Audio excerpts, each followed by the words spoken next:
ವೀಕ್ಷಕರೇ, ನಾನು ಒಬ್ಬ ಪುಟ್ಟ ಸಾಹಿತಿ ಟಿಪ್ಪು ನದ ನಿಮ್ಮ ಮುಂದೆ ಒಂದು ಅದ್ಭುತವಾಗಿರ್ತಕ್ಕಂಥ ಕವಿತೆಯನ್ನು ತಂದಿದ್ದೇನೆ.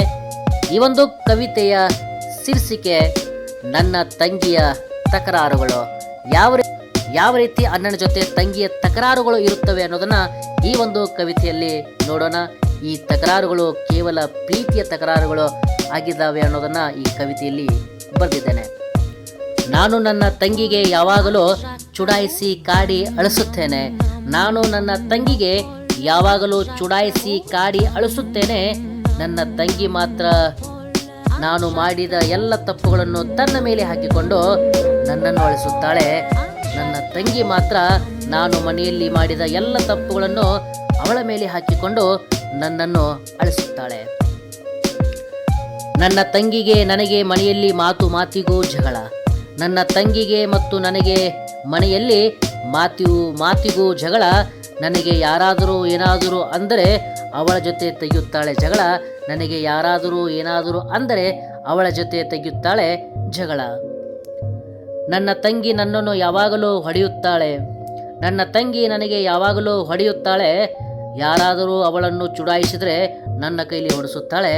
ಯಾರಾದರೂ ಅವಳನ್ನು ಚುಡಾಯಿಸಿದರೆ ನನ್ನ ಕೈಲಿ ಹೊಡೆಸುತ್ತಾಳೆ. ನಾನು ಸಾಲ ಮಾಡಿದವರ ಹಾಗೆ ನನ್ನಲ್ಲಿ ದಿನಾಲು ಬಂದು ಹಣ ಕೇಳುತ್ತಾಳೆ.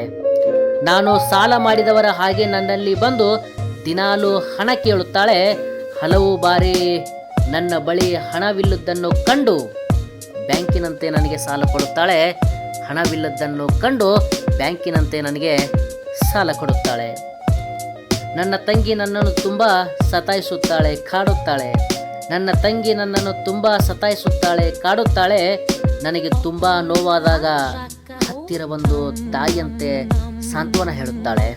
ನನಗೆ ತುಂಬ ನೋವಾದಾಗ ಹತ್ತಿರ ಬಂದು ತಾಯಿಯಂತೆ ಸಾಂತ್ವನ ಹೇಳುತ್ತಾಳೆ. ಈಗ ನನ್ನ ತಂಗಿ ಮದುವೆ ಮಾಡಿಕೊಂಡು ತನ್ನ ಗಂಡನ ಮನೆಗೆ ಹೋಗುತ್ತಿದ್ದಾಳೆ. ಈಗ ನನ್ನ ತಂಗಿ ಮದುವೆ ಮಾಡಿಕೊಂಡು ತನ್ನ ಗಂಡನ ಮನೆಗೆ ಹೋಗುತ್ತಿದ್ದಾಳೆ. ನನ್ನನ್ನು ತಬ್ಬಿಕೊಂಡು ಕ್ಷಮಿಸಿಬಿಡು ಅಣ್ಣ ಎಂದು ಅಳುತ್ತಿದ್ದಾಳೆ. ನನ್ನನ್ನು ಕ್ಷಮಿಸಿಬಿಡು ಅಣ್ಣ ಎಂದು ತಬ್ಬಿಕೊಂಡು ಅಳುತ್ತಿದ್ದಾಳೆ. ನನಗೆ ಫೋನ್ ಕೊಡು ಎಂದು ದಿನಾಲು ಮನೆಯಲ್ಲಿ ಜೀವ ತಿನ್ನುತ್ತಿದ್ದಳು. ನನಗೆ ಫೋನ್ ಕೊಡು ಎಂದು ಅಣ್ಣ ದಿನಾಲು ಮನೆಯಲ್ಲಿ ಜೀವ ತಿನ್ನುತ್ತಿದ್ದಳು. ಇಂದು ಆ ಜೀವಕ್ಕೆ ಒಂದು ಹೊಸ ಫೋನು ಕೊಡಿಸಿಕೊಟ್ಟಿದ್ದೇನೆ. ಇಂದು ಆ ಜೀವಕ್ಕೆ ಒಂದು ಹೊಸ ಫೋನು ಕೊಡಿಸಿಕೊಟ್ಟಿದ್ದೇನೆ. ಅದೇ ಫೋನಿನಿಂದ ಕೆಲವು ದಿನಗಳ ನಂತರ ಫೋನ್ ಮಾಡಿ ಹೇಳಿದಳು. ಅದೇ ಫೋನಿನಿಂದ ಕೆಲವು ದಿನಗಳ ನಂತರ ಫೋನ್ ಮಾಡಿ ಹೇಳಿದಳು, ಅಣ್ಣ ಇಂದು ತವರ ಮನೆಗೆ ಬರುತ್ತಿದ್ದೇನೆ ಎಂದು. ಅಣ್ಣ ನಿಮ್ಮೆಲ್ಲರನ್ನು ಕಾಣಲು ಇಂದು ತವರ ಮನೆಗೆ ಬರುತ್ತಿದ್ದೇನೆ ಎಂದು. ಧನ್ಯವಾದಗಳು ಈ ಅಣ್ಣ ತಂಗಿಯ ಪ್ರೀತಿಯ ಕವಿತೆಯನ್ನು ಕೇಳಿದ್ದಕ್ಕೆ.